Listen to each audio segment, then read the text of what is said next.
Okay, so far we have been working with the additional deployment where we are either adding the new components like Apex classes, fields, permission sets, or any further components. We are adding additional on top of what is available currently in our production environment or into our development sandboxes. Now in the real project, there will be multiple chances, there would be multiple scenarios where you will need to perform the destructive changes. Destructive changes means some components you have developed, maybe the components were developed down the line 3 years back or 5 year back, or there are certain scenarios where the components has been developed and those are no longer needed, or there might be a scenario where the components were developed, the components are not following the practice, or there are certain issues because of which those component needs to be deleted. So whenever we wanted to delete certain things, that is called as destructive changes. Now there are two scenarios and that is going to be every time when you are working with the destructive changes, there could be two scenarios. Scenario number one, where the components are available and deployed till production environment. That means whatever the component you want to delete, it is available up to the production environment. The second scenario is that whenever your component is available up to certain org, for example till UAT. Now you did the development till UAT and now you want to get rid of those components, and those components are not available in production. In this video, we will focus on scenario number one, where the components are available all the way till production environment. For this, I already have a user story created, and the user story is already deployed to the production environment. And the user story says that we need to create and deploy the Stripe payment custom object. Now my production org and Copado governance org are the same. That means this org where I'm currently logged in is actually my production environment.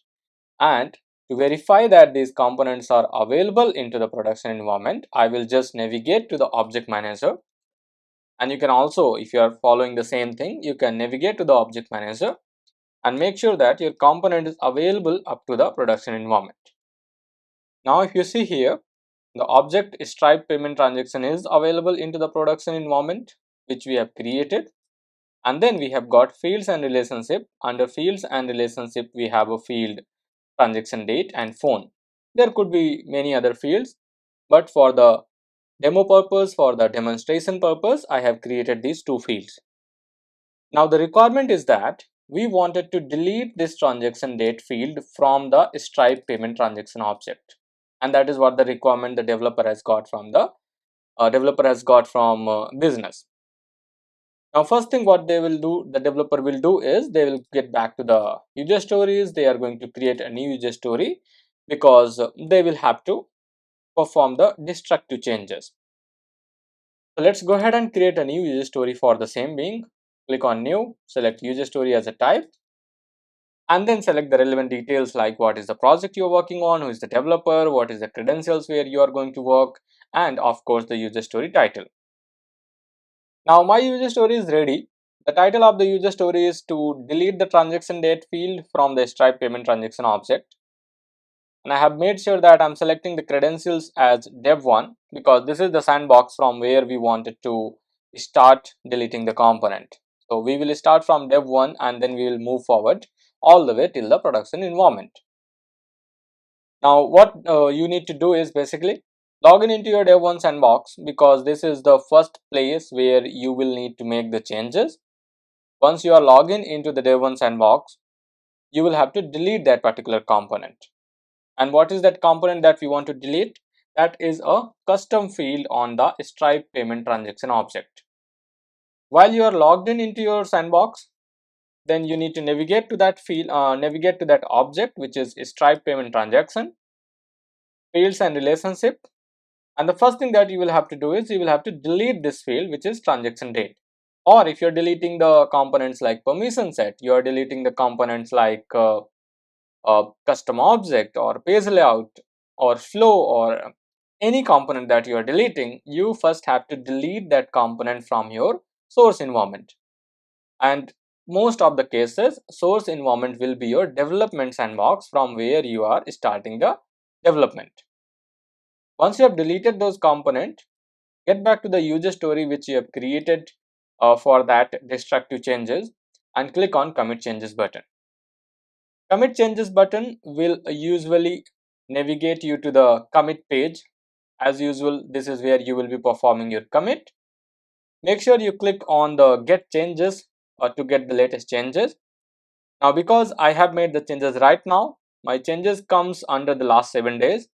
However, make sure to change the date range or to, change the filters that you would like to have. This time we would like to get the deleted changes, not the new and changed components.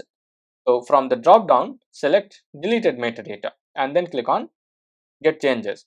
So select the proper filters that you would like to. Now because for the first time we are working with the deleted metadata, we are getting this error index file not found.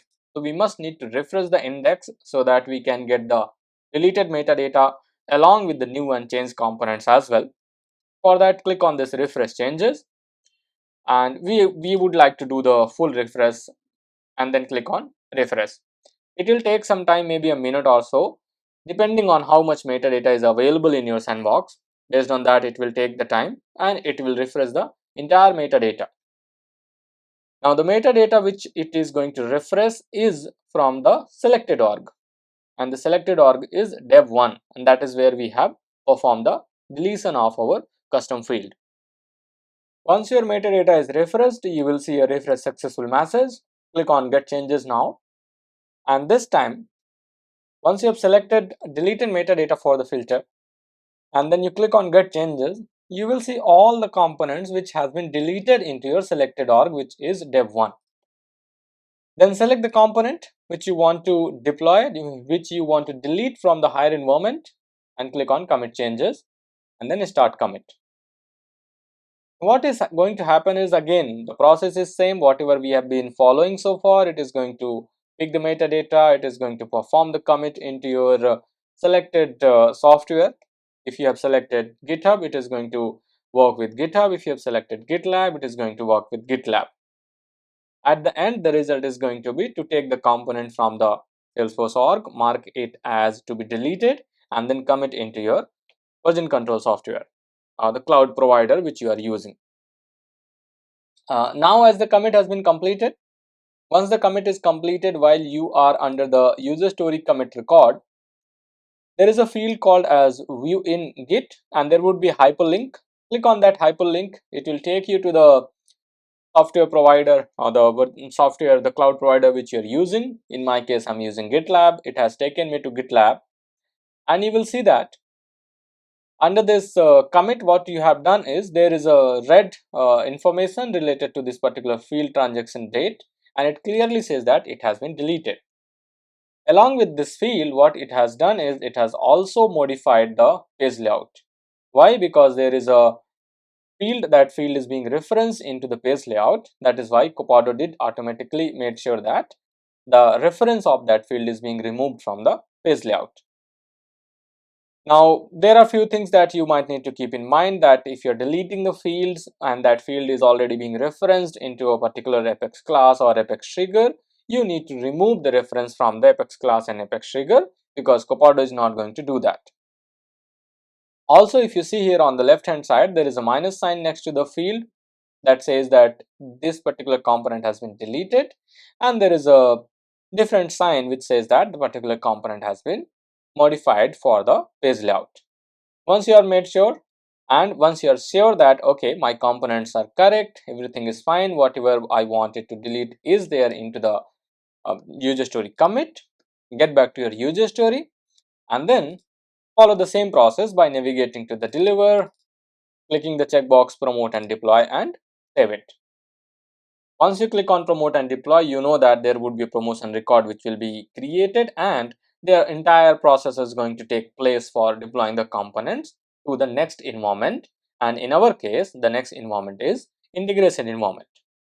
In the meantime, your deployment is happening, and if you are following the same process, go ahead and log into your target environment. It could be the integration environment or it could be the UAT environment, whatever your environment is, so that we can verify the changes, if the changes has been performed or not.